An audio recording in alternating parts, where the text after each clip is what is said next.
सफदर और नीमू मोटरसाइकिल सवार का ताकुब कर रहे थे। इमरान ने ट्रांसमीटर के जरिए ब्लैक जीरो से राब्ता कायम करके कुछ हिदायत दी थी और ब्लैक जीरो ने इन्हें सफदर और नीमू तक पहुंचाया था। वो एक गाड़ी में रवाना हुए थे और इमरान से राब्ता कायम किया था। फिर बराह रास्त इमरान ही से इन्हें हिदायत मिलने लगी थी और बिल आखिर इन्होंने उसे जा लिया था। मोटरसाइकिल पर नजर पड़ी थी और नीमू बेसाख्ता चौंक कर बोला था, यार मुझे तो ये कोई औरत मालूम होती है। हो सकता है। मजाक नहीं, जरा रफ्तार तेज करो। नहीं, इतना ही फासला मुनासिब है। बाल समेट कर हेलमेट के नीचे छुपा लिए हैं और चमड़े की जैकेट की बिना पर जिसामत किसी कदर मर्दाना लग रही है। तुम्हें औरतों के ख्वाब आने लगे हैं। 50-50 रुपए की होती है। मैंने तुम्हारे ख्याल की तरदीद तो नहीं की।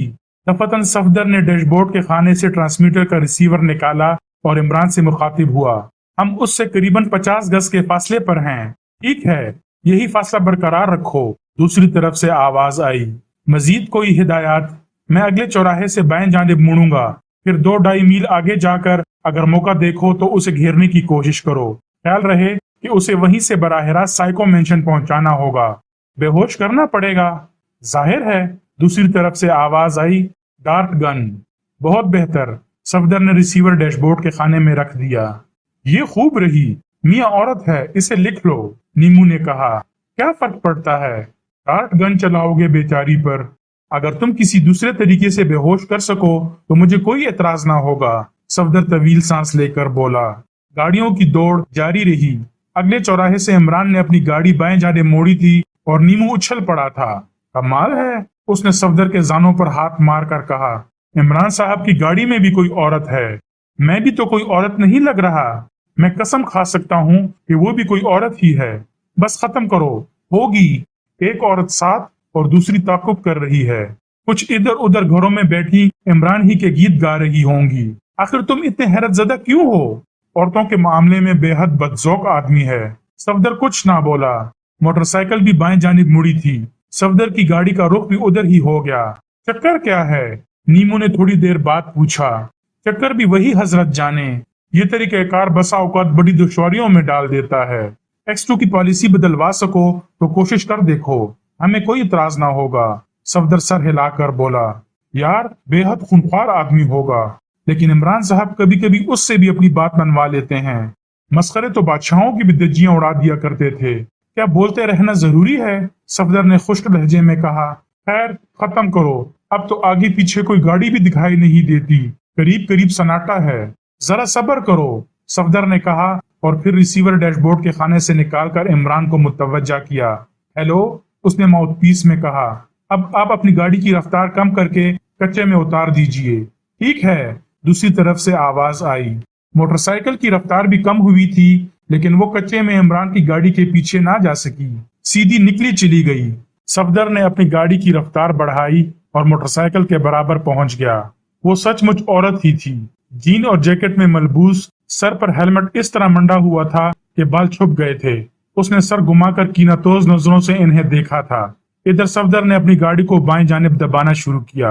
मोटरसाइकिल से फासला बतदरीज कम होता जा रहा था। जब फासला सिर्फ 1 फुट का रह गया तो औरत चीख कर बोली, क्या इरादे हैं? मौत तो नहीं आई? फिर यक बयक उसने ब्रेक लगाया था। सफदर भी गाफिल नहीं था। उसकी गाड़ी के ब्रेक भी चरचराए थे। औरत ने दोनों पैर सड़क पर टिका दिए थे और इन्हें घूरे जा रही थी। दफतन सफदर ने डैशबोर्ड के खाने से डार्ट गन निकाली, जो 3.2 के पिस्तौल से ज्यादा बड़ी नहीं थी। तो क्या मतलब? वो बाएं जानिब झुकती हुई हिकलाई। दूसरे ही लम्हे में सफदर ने ट्रैगर पर दबाव डाला था। डार्ट निकलकर औरत के कान के करीब गर्दन में पेवस्त हो गई। ये क्या? औरत की आंखें फैल गईं और फिर इनकी हियत में बेबसारती की झलकियां भी मिलने लगीं। नीमू दरवाजा खोलकर नीचे कूदा और करीब था कि औरत मोटरसाइकिल की सीट से फिसल जाती। उसने झपट कर उसे संभाल लिया। थोड़ी देर बाद वो उनकी गाड़ी की पिछली सीट पर गाफिल पड़ी हुई थी। इन्होंने इसको एक चादर में अच्छी तरह ढांप लिया था। कबूल सूरत और सेहतमंद औरत थी।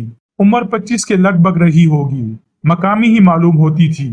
वापसी के सफर में सफदर खासी तेज रफ्तारी का मुजाहरा कर रहा था। इमरान की गाड़ी कहीं भी दिखाई ना दी। पता नहीं बेचारी कौन है। ये भी तो मुमकिन है इमरान साहब गलतफहमी में मुब्तला हों। ऐसे इत्तेफाकात पेश आते रहते हैं। क्या तुम जानते हो कि ऐसा क्यों हुआ है? सफदर ने सवाल किया। नहीं, مجھے حالات کا علم نہیں ہے، تو پھر رائے زنی بھی نہ کرو۔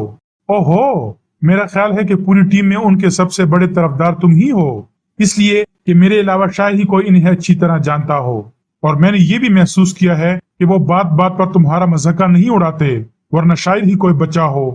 صفدر کچھ نہ بولا۔ گاڑی تیز رفتاری سے راستہ طے کرتی رہی اور وہ بالآخر سائیکو مینشن آ پہنچے۔ قریباً آدھے گھنٹے کے بعد اس عورت نے آنکھیں کھولی تھی، چند لمحے چھت کی طرف دیکھتی رہی تھی اور پھر گردن گھمائی اور ان دونوں پر نظر پڑتے ہی بکھلا کر اٹھ بیٹھی۔ وہ خاموش بیٹھے رہے اور وہ غصیلے لہجے میں بولی، آخر یہ سب کیا ہے؟ تم لوگ کون ہو اور مجھ سے کیا چاہتے ہو؟ تم بتاؤ کہ تم کون ہو اور کیا چاہتی ہو؟ نیمو نے اسی کے سے لہجے میں سوال کیا۔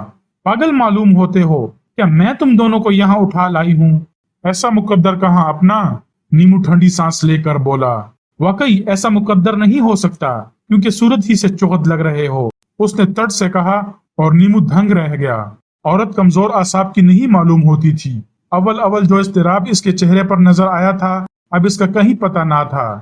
صفدر نے نیمو کی طرف دیکھ کر بائیں آنکھ دبائی اور مسکرا کر بولا، کوئی اور اس طرح اظہار خیال کرتا تو مرنے مارنے پر آمادہ ہو جاتے۔ ارے تو تم ہی کون سے بڑے گلفام ہو؟ عورت نے ہاتھ نچا کر کہا۔ بس، صفدر اسے گھورتا ہوا بولا، تم اس گاڑی کا تعاقب کیوں کر رہی تھی؟ تم سے مطلب؟ نہیں، مجھ سے غلطی ہوئی۔ سوال اس طرح ہونا چاہیے، تمہیں کس نے اس کام پر مامور کیا تھا؟ یہ بھی غلط ہے۔ عقب سے عمران کی آواز آئی، یہ پوچھو کہ تمہیں پیدا ہونے کا مشورہ کس نے دیا تھا؟ وہ دروازہ کھول کر کمرے میں داخل ہو رہا تھا۔ عورت چونک کر اسے گھورنے لگی۔ ایسا معلوم ہوتا تھا جیسے عمران کی شکل دیکھتے ہی شدت سے غصہ آ گیا ہو۔ تو یہ تمہاری حرکت تھی بے ایمان؟ وہ دان پیس کر بولی۔ عمران خاموش کھڑا رہا، ویسے پل بھر کے لیے اس کی آنکھوں میں حیرت کے آثار ضرور نظر آئے تھے۔ میں نہیں جانتی تھی کہ تم اتنے گرے ہوئے آدمی ثابت ہوگے۔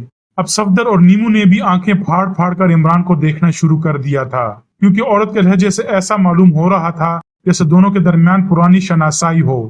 عمران خاموش ہی رہا۔ عورت کڑک کر بولی، بتاؤ وہ کتیا کون ہے جسے ساتھ لیے گھوم رہے تھے؟ کتیا نہیں، لڑکی ہے، عمران بولا۔ حد ہو گئی بےغیرتی کی، تم نے میری زندگی برباد کر دی۔ جی؟ عمران کی آنکھیں نکل پڑی۔ کیا وہ سب کچھ فریب تھا؟ وہ خوبصورت باتیں، وہ زندگی بھر ساتھ نبھانے کا وعدہ؟ ارے باپ رے! عمران دونوں ہاتھوں سے پیٹ تھام کر رہ گیا۔ صفدر اور نیمو مانی خیز نظروں سے ایک دوسرے کی طرف دیکھے جا رہے تھے۔ بولو، خاموش کیوں ہو گئے؟ وہ بے حد جذباتی انداز میں کہتی رہی، تم تو کہا کرتے تھے جب سے تمہیں دیکھا ہے کوئی صورت نظر پر چڑھتی ہی نہیں، پھر وہ کون ہے جسے تم ساتھ لیے پھرتے ہو؟ بولو، بتاؤ۔ میں سوچ بھی نہیں سکتی تھی کہ تم ان دونوں ہونڈوں سے میرے ساتھ یہ برتاؤ کراؤ گے۔ ہونڈوں؟ عمران کے ہونٹ دائرے کی شکل میں سکڑ کر رہ گئے اور وہ ان دونوں کو آنکھیں پھاڑ پھاڑ کر دیکھتا رہا۔ ادھر وہ دونوں بھی جواب طلب نظروں سے عمران کو دیکھے جا رہے تھے۔ تم خاموش کیوں ہو؟ میری بات کا جواب دو۔ محترمہ، یہ شاید ہماری پہلی ملاقات ہے، عمران نے احمقانہ انداز میں کہا۔ دغا باز! وہ دان پیس کر بولی، یہ تم کہہ رہے ہو؟ تم جس نے مجھے کہیں کا نہ رکھا، جھوٹے وعدے کر کے لوٹ لیا۔ ٹھہریے، عمران ہاتھ اٹھا کر بولا، مجھے کچھ یاد نہیں آ رہا، ڈائری دیکھنی پڑے گی۔ کیا آپ کو وہ تاریخ یاد ہے جب ہم پہلی بار ملے تھے؟ ارے مجھے تو ایسا معلوم ہوتا ہے جیسے صدیاں بیت گئی ہوں تمہارے ساتھ۔ محسوسات کی بات نہ کیجیے، یہ سائنس اور ٹیکنالوجی کا زمانہ ہے۔ زندگی کی تیز رفتاری میں شکلیں تو یاد نہیں رہتی، نام کیسے یاد رہیں گے؟ نام اور تاریخ پلیز۔ فریبی، مکار! میں پہلے ڈائری دیکھ لوں، پھر ایسے حتمی فیصلے صادر فرمائیے گا، عمران نے خشک لہجے میں کہا۔ مجھے جانے دو، وہ اٹھتی ہوئی بولی۔ سوال ہی نہیں پیدا ہوتا، بیٹھ جائیے۔ آپ نے مجھ پر فریبی ہونے کا الزام لگایا ہے، عمران نے کہا اور صفدر سے بولا، ذرا میری ڈائری تو اٹھا لانا۔ کون سی ڈائری؟ کوئی 50 ڈائریاں ہیں میرے پاس، عمران آنکھیں نکال کر بولا۔ جاؤ، اسی سال والی ڈائری چاہیے جس پر جولیانا فنٹس واٹر تحریر ہے۔ صفدر نے سر کو جنبش دی، سمجھ گیا تھا کہ وہ جولیانا کو بلوانا چاہتا ہے۔ وہ دروازے کی طرف بڑھا۔ نیمو بھی اٹھا تھا۔ جی نہیں، آپ تشریف رکھیے، عمران نے ہاتھ اٹھا کر کہا۔ اس آزاد نظم کے بعد بھی آپ مجھے یہاں تنہا چھوڑنے کا ارادہ رکھتے ہیں؟ نیمو خسیانی ہنسی کے ساتھ بیٹھ گیا۔ ہنسیے نہیں، عبرت پکڑیے، عمران آنکھیں نکال کر بولا۔ اگر مجمع زیادہ ہو جائے تو نام تک یاد نہیں رہتے۔ آخر تم کیسی باتیں کر رہے ہو؟ وہ آنکھیں نکال کر بولی۔ ڈائری آ جانے دیجئے، फिर मैं आपसे बात करूंगा। वो मजीद कुछ कहने वाली थी कि जूलिया कमरे में दाखिल हुई। उसके पीछे सफदर था। इस औरत को जानती हो? इमरान ने जूलिया से पूछा। क्यों नहीं, ये प्रिंस होटल की परचेज ऑफिसर रेखा है। तो नाम तो हुआ रेखा। अब ये बताओ कि मेरी इससे पहली मुलाकात कब हुई थी? मैं बताऊं? जूलिया गुर्राई। हाँ हाँ, इसका दावा है कि मैंने इससे शादी का वादा किया है। शादी का वादा? और तुम? जूलिया ने हल्का सा कहकहा लगाया। तो क्यों? इमरान हिकलाया। हो सकता है कि कर लिया हो वादा, लेकिन अभी तुम शादी के काबिल कहाँ हुए हो? सुना तुमने? इमरान ने खुश होकर रेखा से पूछा। लेकिन ये तो नहीं थी गाड़ी में। रेखा इस बार इंग्लिशी में बोली। डायरी साथ नहीं लिए फिरता, ये यहीं रखी रहती है, इमरान ने कहा। क्या मतलब? जूलिया ने जारहाना अंदाज में पूछा। मतलब बाद में बताऊंगा, फिलहाल ये मसला दरपेश है कि ये किसके कहने से मेरा ताकुब कर रही थी। तुम अब भी वही बकवास किए जाओगे जालिम आदमी, रेखा ने किसी कदर दर्दनाक लहजे में कहा। Shut up! इमरान का लहजा यकलख बदल गया। ओह, तो अब धौंस जमाओगे? रेखा ने भी आंखें निकाली।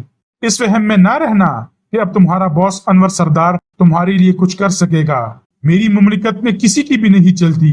बॉस का नाम क्यों ले रहे हो? इसलिए कि तुम महज दिखावे की परचेज ऑफिसर हो। ऐसी बेवकूफी की बातें मैंने पहले कभी नहीं सुनी। तब तो तुम्हारा ये दावा बातिल है कि तुम इसे पहले से जानती हो, जूलिया ने खुश्क लहजे में कहा।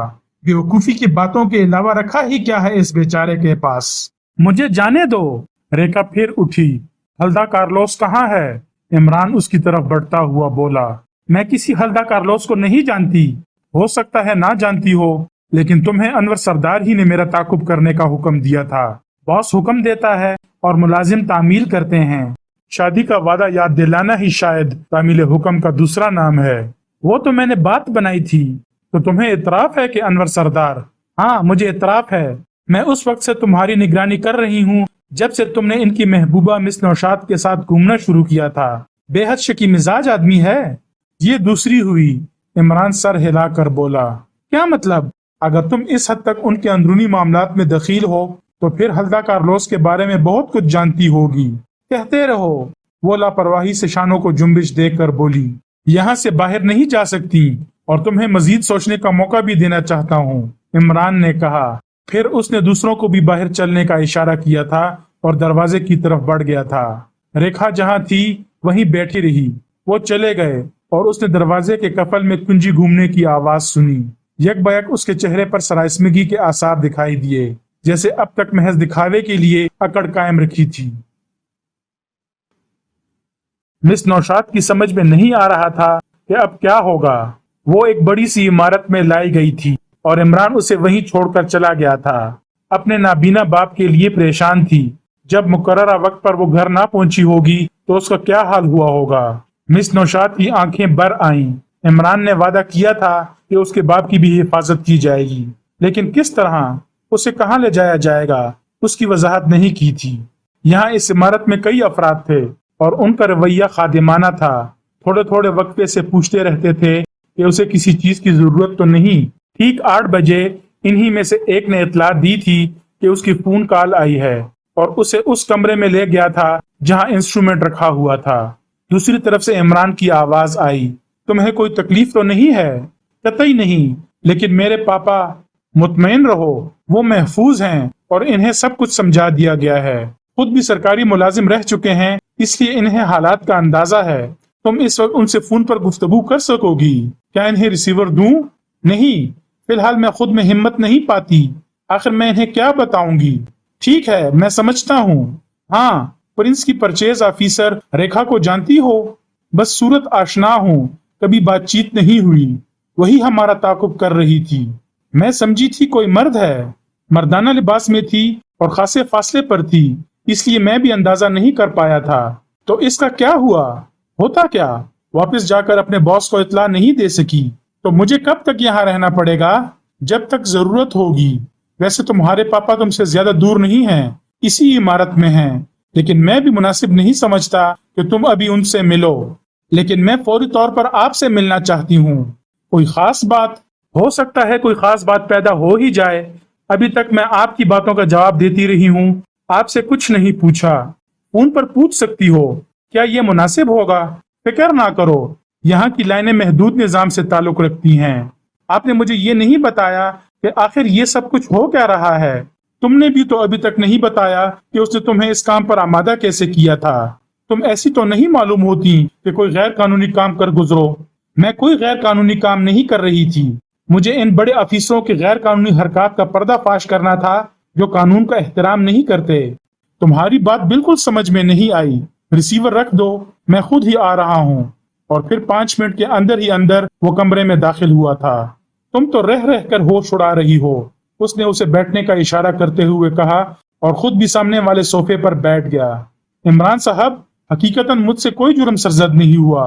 अनवर सरदार एक मुहिब वतन आदमी है। हम सभी मुहिब वतन हैं अपने अपने तौर पर। मैं बेवकूफी को रिवाज देने की कोशिश में लगा रहता हूँ।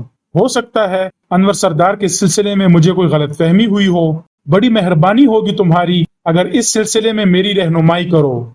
आप क्या मालूम करना चाहते हैं? यही कि अनवर सरदार वतन की मोहब्बत में क्या कर रहा है। वो आजकल सर सुल्तान को स्टडी कर रहे हैं। मैं अब भी कुछ नहीं समझा।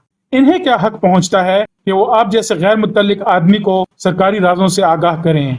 आखिर आपकी हैसियत क्या है? ये आलीशान इमारत आपके हाथ कैसे लगी? यहाँ की शान और शौकत और मुलाजिमीन की फौज देखकर मेरी अक्ल दंग रह गई है। वाकई ये बात तो सोचने की है। इमरान इस तरह बोला जैसे किसी और के बारे में गुफ्तगू हो रही हो। आप सर सुल्तान से सरकारी राज हासिल करके गैर मुल्की एजेंटों के हाथों भारी दामों में फरोख्त करते हैं और इसमें सर सुल्तान का भी हिस्सा होता है। खुदा की पनाह! इमरान दोनों कानों पर हाथ रख कर कराहा। वो उसे अजीब सी नजरों से देखे जा रही थी। बिल आखिर इमरान ने कहा, लेकिन पहले तुम इतनी नर्वस क्यों हो गई थी कि जो कुछ भी कहता रहा करती रही? बाज बातें जरा देर में समझ आती हैं और इस तरह समझ आती हैं कि बिसात भी उलट जाती है। मेरे पापा कहाँ हैं? आराम से हैं, उनकी फिक्र ना करो। हाँ, तो सरदार को इस बात पर एतराज है कि सर सुल्तान मुझे सरकारी राजों में शरीक कर लेते हैं। वो ऐसे सारे अफीसरों की निगरानी कर रहे हैं जो महकमों के कवायद और जवाबित की खिलाफ वर्जी करते हैं। अच्छा, मैं समझ गया। भला वो कौन कौन से महकमे हैं? मुझे तफसील का इल्म नहीं, सरदार ने मुझे इतना ही बताया था। बहरहाल तुमसे फिर बेवकूफी सरजद हो गई है। अगर मुझे और सर सुल्तान को मुजरिम समझती हो तो इतनी खुलकर गुफ्तगू ना करनी चाहिए थी। अब तुम क्या ये समझती हो कि मेरी तरफ से किसी रियायत की गुंजाइश रह गई है? क्या मतलब? अब अपने बाप समेत खुद को मेरी कैदी समझो। मैं कब चाहूंगा कि मेरी या सर सुल्तान की गर्दन कट जाए। अब हम दोनों बहुत ज्यादा मोहतात हो जाएंगे। तुम मुझे कैद में नहीं रख सकते। यकबयक वो जल्ला कर बोली, अभी तक तो वही हुआ है जो मैंने चाहा है। देखा जाएगा। आप कुछ भी करें इमरान साहब, सरदार को इसकी इत्तला हो जाएगी, क्योंकि वो सर सुल्तान के ऑफिस के बाहर भी आपकी निगरानी कराते रहे हैं। उफ़ो, ये नई इत्तला भी फिसल ही गई आपकी जुबान से। वाकई ये सरदार तो बिल्कुल चुगत ही मालूम होता है। क्या मतलब? उसके बारे में सब कुछ मुझे बताए दे रही हो। आखिर उसने क्या समझकर आपको अपने इस राज में शरीक किया था? वो कुछ ना बोली। उसकी आंखों में उलझन के आसार थे। ऐसा मालूम होता था जैसे अपने काबू में ना रहने वाली जुबान को दिल ही दिल में कोस रही हो। ये उसकी पुरानी कमजोरी थी कि दूसरों से खुद को ज़हीन तस्लीम कर लेने के चक्कर में कभी कभी अपनी खाल से भी बाहर निकल जाने की कोशिश करती। वैसे हकीकतन वो इतनी ज़हीन थी और ना ही इतनी स्मार्ट। इमरान खामोशी से उसके चेहरे के बदलते हुए रंगों का जायजा लेता रहा। फिर अचानक उसने जोर जोर से रोना और अपने बाल नोचना शुरू कर दिए थे। बिल्कुल ऐसा मालूम होता था जैसे किसी किस्म का दौरा पड़ गया हो। रुखसाना मुतहय्यर रह गई जब उसने रबैका या रुकैया को चौथे ही दिन में उर्दू बोलते सुना। वो तो बिल्कुल उसी की तरह उर्दू बोल रही थी और उसकी माँ की हूबहू नकल उतार कर रख दी थी। बिल्कुल उसी के अंदाज में कह रही थी, रुखसाना बेटी, मेरे तो पहुंचे दुखने लगे, अब ये 2 फ्राकें तुम धो डालो। बताऊं ना, मैं सिर्फ नकल उतार सकती हूँ, मफहूम से बेखबर हूँ। मैं तसव्वुर भी नहीं कर सकती थी कि तुम इतनी कामयाब नकाल साबित होगी, रुखसाना ने कहा और रबेका हंस पड़ी। फिर रुखसाना उसे उस जुमले का मफहूम बताने लगी। बात दरअसल ये है कि मुझे स्टेज ड्रामों से दिलचस्पी रही है। रबेका ने कहा, मेकअप भी कर सकती हूँ, कहो तो तुम्हारी शक्ल ही बदल कर रख दूं। कभी तुमने गौर किया कि मेरी नाक और दाहिने की बनावट तुम्हारे दाहिने और नाक की बनावट से कितनी मिलती जुलती है? नहीं तो, रुखसाना बोली। बिल्कुल यकसा हैं, यकीन करो। अलबत्ता मेरी आंखों की बनावट मुख्तलिफ है, इसी की बिना पर तुम महसूस नहीं कर सकती। मेरे बाल सुनहरे हैं और तुम्हारे बाल स्याह। अगर मैं काली विग लगा लूं और तारीक शीशों की ऐनक इस्तेमाल करूं तो कोई भी मुझे रेबेका की हैसियत से नहीं पहचान सकेगा। बस यही मालूम होगा कि तुमने ऐनक लगा ली है। यकीन नहीं आता। अभी साबित किए देती हूँ। मेरे पास काली विग भी मौजूद है। वो अपना सूटकेस उठाकर बाथरूम में चली गई और रुखसाना कमरे में बैठी अश अश करती रही। अजीबोगरीब लड़की थी ये रेबेका भी। थोड़ी देर बाद रेबेका उसी हियत कज़ाई में बाथरूम से बरामद हुई जिसका तस्करा करके गई थी। रुखसाना बुखलाकर खड़ी हो गई। उसका मुंह हैरत से खुला का खुला रह गया। दूसरी रुखसाना तारीक शीशों की ऐनक लगाए उसके सामने खड़ी थी। खुदा की कसम, हैरत अंगेज, वो बवक्त कह सकी। और देखो, क्या मैं तुम्हारी तरह चलती नहीं हूँ? रेबेका उसकी चाल की नकल उतार कर बोली। मगर नहीं, भला तुम्हें अपनी चाल का क्या अंदाजा होगा? क्यों ना आज तुम्हारी जगह मैं ही दफ्तर चली जाऊं। रुखसाना कुछ ना बोली। खासी तफरीह रहेगी। ताहिर मेरी इस सलाहियत से आगाह नहीं है। तब तो वाकई बड़ा मजा रहेगा। रुखसाना बच्चों के से अंदाज में खुश होकर बोली। तो फिर चली जाऊं, जैसा तुम्हारा दिल चाहे। वैसे ताहिर भाई कहीं बाद में नाराज ना हो। क्या समझती हो? मैं इन्हें बताऊंगी उस वक्त जब वो मेरी किसी हरकत का जिम्मेदार तुम्हें ठहराएंगे। क्या मतलब? शाम को दौड़े आए तुमसे तुम्हारे किसी रवैये का सबब पूछने, और तब ही मुझे भी यकीन आएगा कि मैं एक कामयाब अदाकारा हूँ। कहीं कोई गड़बड़ ना हो जाए, इसकी जिम्मेदारी मुझ पर। रेबेका अकड़ कर बोली। फिर चंद लम्हे खामोश रहकर पूछा, क्या तुम दफ्तर में ज्यादातर अंग्रेजी बोलती हो? हाँ, रुखसाना ने कुछ सोचते हुए कहा, ज्यादातर अंग्रेजी बोलती हूँ। तब तो ये दुश्वारी भी रफा हुई, मैं बिल्कुल तुम्हारी आवाज और तुम्हारे लहजे में अंग्रेजी बोल सकूंगी। लो सुनो। फिर उसने सचमुच बिल्कुल उसी की आवाज और लहजे में बोलना शुरू कर दिया था। रुखसाना का सर चकरा गया और कानों में सीटियां सी बजने लगीं। तो फिर मैं जाऊं दफ्तर? रेबेका ने पूछा। जाओ, लेकिन ना जाने क्यों मुझे कुछ खौफ सा महसूस हो रहा है। तुम फिक्र ना करो, मैं भी कई दिनों से घुट रही हूँ। थोड़ी सी तफरीह हो जाएगी, लेकिन माँ को इसके बारे में हरगिज ना बताना। तुम्हारी अदम मौजूदगी और अपनी मौजूदगी का क्या जवाब पेश करूंगी? रुखसाना ने पूछा। कह देना तुम्हारी तबीयत ठीक नहीं है और मैं तुम्हारी छुट्टी की दरख्वास्त लेकर दफ्तर गई हूँ, और फिर तुम शाम तक वापस नहीं आओगी। इसके लिए मैं खुद ही कोई उज़र सोच रखूंगी। तुम फिक्र मत करो। माँ इस वक्त घर पर मौजूद नहीं थी और दोनोश का सामान लेने मार्केट गई हुई थी। रुखसाना का दिल नहीं चाहता था कि ऐसी कोई हरकत हो, लेकिन वो खातिरख्वाह तौर पर इसकी मुखालफत ना कर सकी और रेबेका उसी तरह ऑफिस चली गई। माँ की वापसी पर रुखसाना ने उसे वही बताया जिसका मशवरा रेबेका दे गई थी।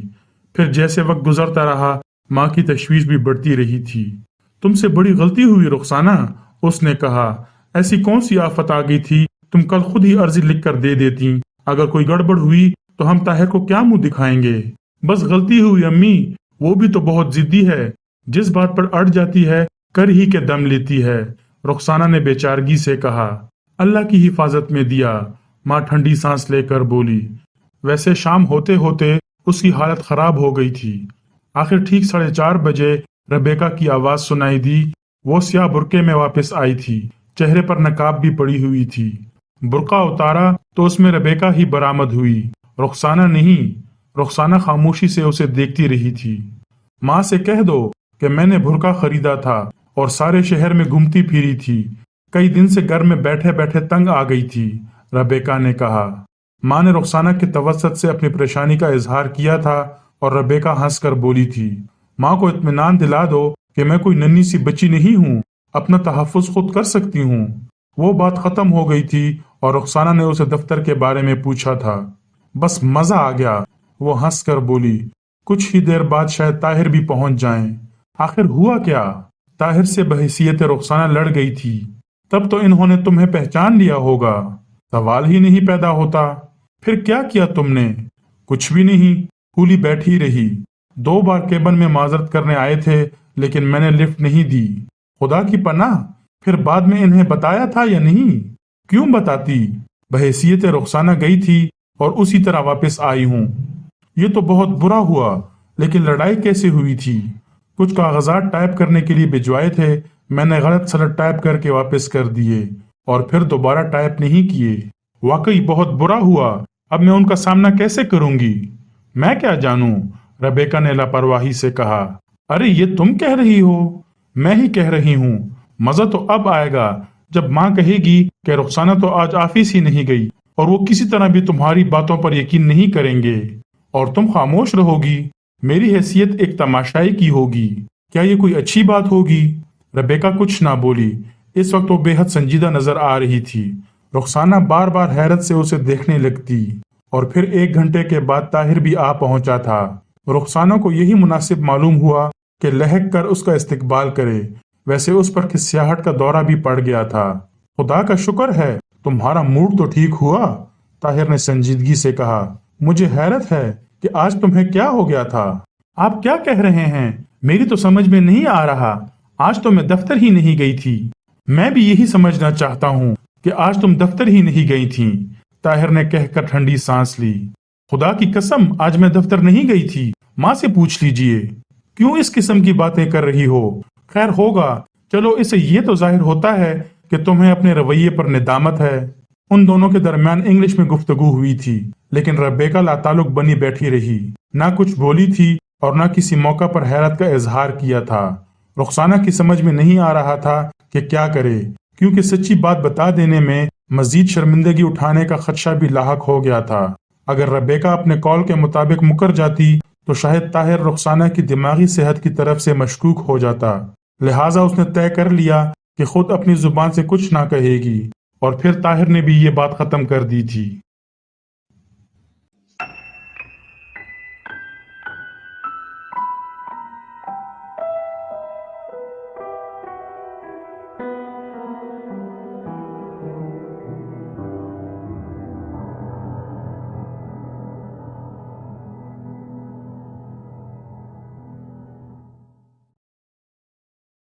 अगर कहानी अच्छी लगी हो और आपको मेरा कंटेंट पसंद आ रहा हो तो मेहरबानी फरमाकर चैनल को सब्सक्राइब कीजिए और आने वाली कहानी और नावलों से लुत्फ अंदोज होते रहिएगा। बहुत बहुत शुक्रिया।